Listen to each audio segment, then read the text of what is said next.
Yeah, in terms of sparring, we got some great guys coming in. Some really experienced southpaws that are smaller. I think Montana Love is coming in. Shakur Stevenson wants to come in. Jermaine Ortiz. We're gonna hit up Erickson Lubin. Some of these guys. So we're just gonna bring in a plethora of fighters that are fast, quick, shifty south. Canelo Alvarez. Shakur Stevenson has no relationship with Jake Paul. None. We heard, oh, Boots is a sparring partner. How much you got paid for that? So now, isn't that also applicable to Shakur Stevenson?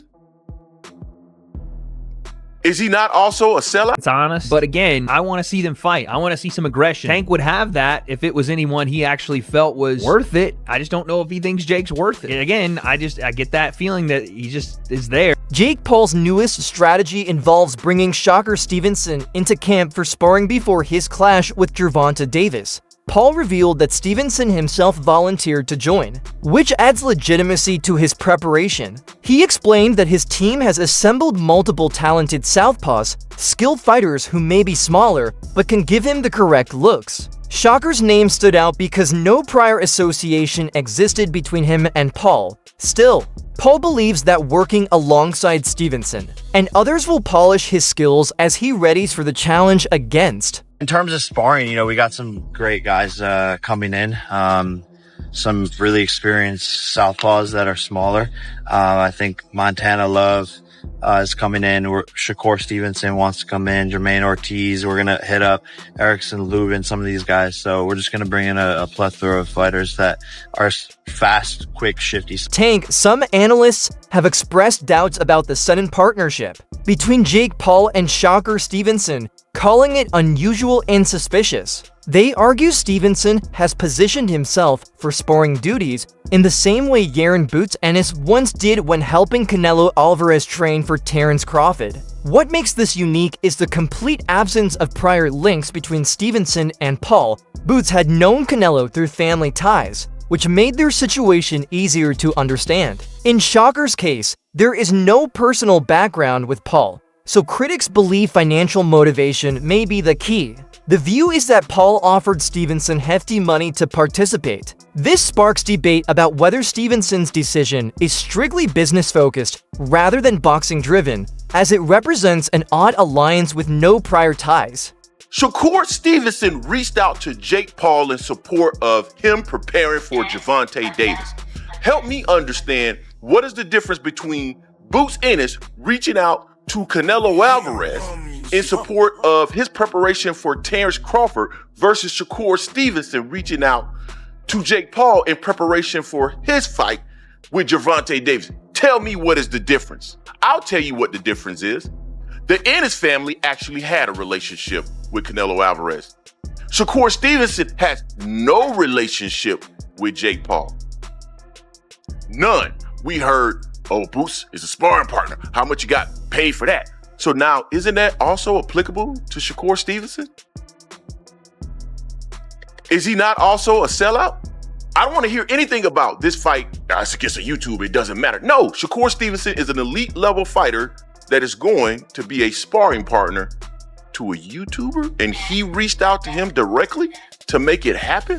Shakur Stevenson has attempted to clarify when asked about Jake Paul versus Gervonta Davis. He explained that if he were Tank, he would evaluate it from two angles. From a financial angle, it makes sense because of opportunity and attention. However, as a fighter, Stevenson admitted he personally wouldn't take such a match. His comments underline the distinction between boxing as business and boxing as competition. While critics argue his sparring link with Paul seems questionable, Shakur openly concedes that financial reasons often guide such moves, separating business considerations from pride. He stresses that modern boxing frequently merges credibility with entertainment. At the official press event, sparks flew between Jake Paul and Gervonta Davis as they faced off. Oh, can you blame a man for taking that opportunity? Because this is prize fighting, right? It's about making money and securing your family.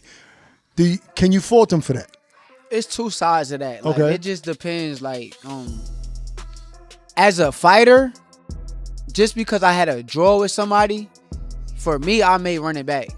But in a business aspect, if you run it back and you lose to Lamont, and then the Jake Paul fight is presented, you may not make as much money, or the fight may not be as lucrative as it was before you lost. So as a business, I understand. I ain't gonna hate on the decision, but as a man, your and pride as will a get in the way. Fighter with my integrity. Yeah, but isn't there a price for everything, Shakur? Like, even if you had a draw with somebody and you were offered 10 times more than you ever, I don't know what the number is, but it's a lot more than he's ever made. Both fighters shoved one another, creating instant buzz across fans and media. Yet many analysts think this outburst was staged for entertainment rather than a true feud. In today's sport, altercations at pressers are frequently intended to generate viral content and push pay-per-view buys. The shove between Jake and Tank fits perfectly with the narrative of their fight, as both spectacle and contest. The promotion highlights whether the larger man can use size against a smaller,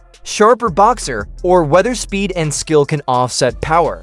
These theatrics ensure casual audiences remain intrigued to watch the bout. Southpaw orthodox matchup, left hand down the pipe. You can even see here, I'm not even trying to do the whole body language breakdown, but you could even see Tank could get under that left hand because he's 5-0. He could roll under that left hand, and here comes the brick hand over the top. If he lands something like that in 10 ounces, I'm going to tell you this.